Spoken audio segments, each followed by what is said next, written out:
Radhe Krishna. YouTube Sri Chakra பக்தி channel viewers, followers ஆகியோருக்கு எங்களுடைய இதயம் கனிந்த வணக்கங்கள். கோதை பிறந்தவோர் கோவிந்தன் வாழுமோர் சோதி மணிமாடம் தோன்றுமோர் நீதியால் நல்ல பக்தர் வாழுமோர் நான் மறைகள் ஓதுமோர் வில்லிபுத்தூர் வேதக்கோணோர் பாதகங்கள் தீர்க்கும் பரமன் அடிகாட்டும் வேதம் அனைத்துக்கும் வித்தாகும் கோதை தமிழ் ஐயைந்துமைந்தும் அறியாத மானிடரை வையம் சுமப்பதும் அம்பு என்று ஆண்டாள் நாச்சியாரை பற்றி கூறப்படுகிறது. ஆண்டாள் நாச்சியார் பூமி தாய் அஜோனிஜனாக, அதாவது கர்ப்பம் தரிக்காமல் பூமியிலே பிறந்தவர். காக்கும் கடவுள் இந்த பூலோகத்தை சிருஷ்டித்த சாக்ஷாத் மகாவிஷ்ணு. அவர் பல பதிகளிலே குடிகொண்டிருக்கின்றார். அந்த மாதிரி குடிகொண்டிருக்கின்ற இறைவனை எல்லாம் ரங்கராஜன், வரதராஜன், கோவிந்தராஜன் என்று இப்படியாக அரசனாக அவரை வழிபடுகின்றோம். காரணம், ஒரு அரசன் தன்னுடைய பிரஜைகளை காக்க வேண்டியது அரசனுடைய கடமை. அதை இறைவன் இந்த பூலோகத்தை சிருஷ்டித்து செய்து கொண்டிருக்கிறார். அதற்கான எல்லா வழிகளையும் அவன் நமக்கு செய்கின்றான். அது போன்ற ஒரு சித்தாந்தம்தான் இந்த கோதை என்று சொல்லப்படுகின்ற ஆண்டாள் நாச்சியார். இவர் கிபி 9ஆம் நூற்றாண்டின் பிற்பகுதியிலே தர்மமிகு தமிழகத்திலே ஸ்ரீவில்லிபுத்தூர் என்கின்ற திருத்தலத்திலே விற்றுச்சித்தர் என்கின்ற பெரியாழ்வாருக்கு துளசி வனத்திலே ஆடி மாதம் பூர நட்சத்திரத்திலே கிடைத்தார். பெரியாழ்வார் அவரை வளர்த்து வந்தார். அவருக்கு பருவகாலம் வந்தது. திருமணம் செய்து கொள்ள வேண்டும் என்கின்ற பொழுது அவர் மானுடருக்கென பேச்சுப்படில் வாழகில்லேன் கண்டாய் மன்மதனே என்று மன்மதனுக்கு அறைகூவல் விடுத்தார். அதாவது பொதுவாக மனிதனுக்கு மன்மதனாலே தான் இந்த குடும்ப பந்தங்கள்லாம் ஏற்படுகிறது.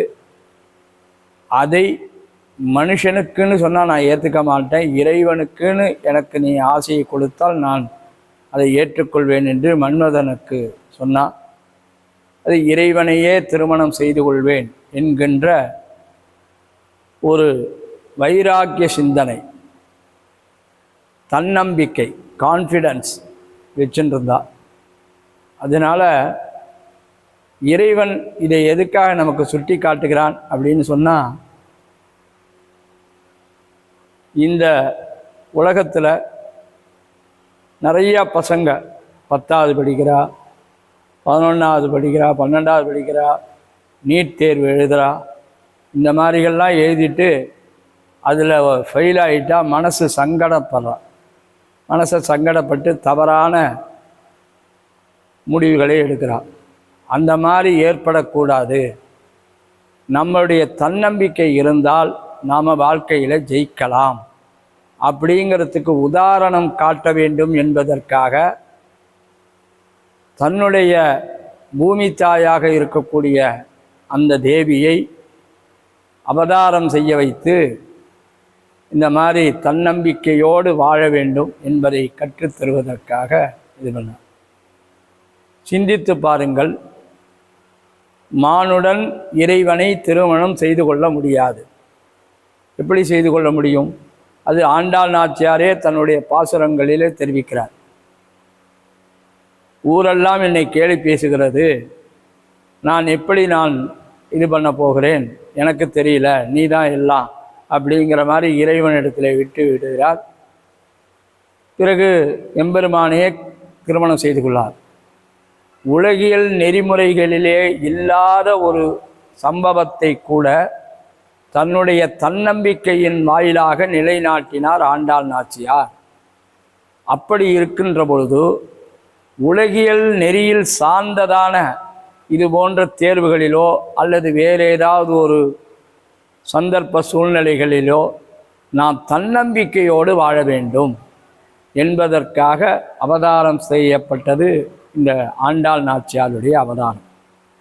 அவர் இறைவனை குறித்து தூய தமிழிலே 143 பாசுரங்களை சொல்லியிருக்கார். இந்த 143 பாசுரங்களும் ஒரு யூனிவர்சிட்டி போல, ஒரு பல்கலைக்கழகம் போல. பல்கலைக்கழகம்னு சொன்னால் என்ன இருக்கும்? அதில் எல்லா விதமான இதுவும் இருக்கும். அது மாதிரி இவர் சொல்லியிருக்கிற இந்த 143 பாடல்களிலே இந்த கூகுள் மேப் என்று சொல்லப்படுகின்ற லேண்ட்மார்க் சொல்லப்பட்டிருக்கிறது, ஹிஸ்ட்ரி சொல்லப்பட்டிருக்கிறது, அடுத்ததாக சயின்ஸ் சொல்லப்பட்டிருக்கிறது. ஆழிமலை கண்ணா ஒன்று நீர் கைகரவே ஆழியுள் புக்கு முகந்து கொடு ஆற்றேரி என்று மழை எவ்வாறு வர்ஷிக்கும் என்கின்ற அந்த அறிவியலை நமக்கு சொல்லிக் கொடுத்திருக்கிறார்.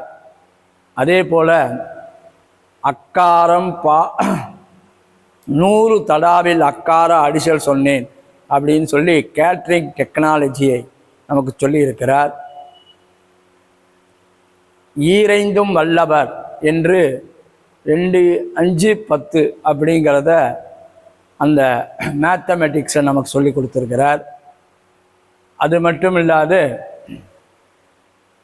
மனத்துக்கினியானை பாடவும் நீ வாய்திரவாய் அப்படின்னு சொல்லி ஆன்மீகத்தை சொல்லியிருக்கிறார். இதனால் என்ன கிடைக்கும் அப்படின்னு சொன்னால், இப்போது நாமெல்லாம் என்ன சொல்கிறோம்? டிரான்ஸ்லேஷன் ஏஐ பயன்படுத்தினா நம்ம என்ன இது சொல்கிறோமோ அந்த லாங்குவேஜை அதை டிரான்ஸ்ஃபர் பண்ணி கொடுக்குன்னு சொல்கிறோம். இந்த டிரான்ஸ்லேஷனை ஆண்டாள் நாச்சியார் எந்த அறிவியல் சாதனமும் இல்லாத பண்ணி கொடுத்தா. என்ன சொன்னால், க்ஷீராப்திநாதன் அப்படின்னு வடமொழியில் இருந்ததை பார்க்கடல் பரமன் அப்படின்னு சொன்னான். சர்வே ஜனா சுகினோ பவந்தோ அப்படிங்கிறத செங்கன் திருமுகத்து செல்வ திருமாலால் எங்கும் திருவருள் பெற்று இன்புறுவர் என்று அப்படியே தமிழில் டிரான்ஸ்ஃபர் பண்ணி கொடுத்தார். அந்த ஏஐ தொழில்நுட்பமும் அன்றைய தினம் ஆண்டாள் நாச்சியார் நமக்கு சொல்லிக் கொடுத்துருக்கிறார். இப்பேற்பட்ட மகோன்னதமான இந்த ஆண்டாள் நாச்சியாருடைய வைபவத்தையும், ஆனால் இன்றைக்கி பக்தர்களுடைய அந்த எண்ணங்கள் என்னன்னா, ஆண்டாள் திருவாடி போகிறோன்னா கோவிலில் வளையல் கொடுப்பாங்க, இந்த ஒரு எண்ணம் தான் இருக்குது. பெரும்பாலும் இந்த மாதிரி வைபவங்களுக்கு சிறு குழந்தைகளை அழைச்சிட்டே வர்றது கிடையாது. எல்லாம் பெரியவா தான், கல்யாணம் ஆனதுக்கப்புறம் இருக்கக்கூடியவா தான் வரா. சின்ன குழந்தைகள், படிக்கிற குழந்தைகள், அவர்களெல்லாம் அழைச்சிட்டு வர்றது கிடையாது. அழைச்சிட்டு வராத அவளை அழைச்சி வந்து அவள்கிட்ட இந்த மாதிரியான இதை சொல்லுகின்ற பொழுது தான் உண்மையான ஆன்மீகம் தலை தோங்கும். அவர்களுக்கு ஒரு கான்ஃபிடென்ஸ் வரும், தன்னம்பிக்கை வரும்.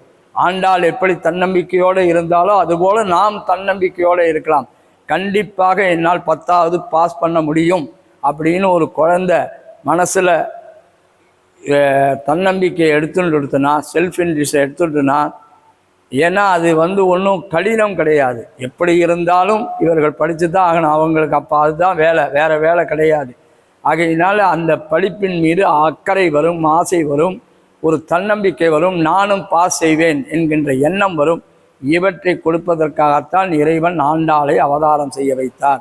ஆகவே வரும் காலங்களிலாவது நம் குழந்தைகளை இதுபோன்று ஆடிப்பூர வைபவத்திலே ஆண்டாள் நாச்சியாரை குழந்தைகளை அழைத்து சென்று நாம் சேவிக்கணும். அதுக்காக வளையல் கொடுக்கக்கூடாது என்று நாங்கள் சொல்ல வரவில்லை. வளையல் கொடுக்கணும், அது முக்கியம்.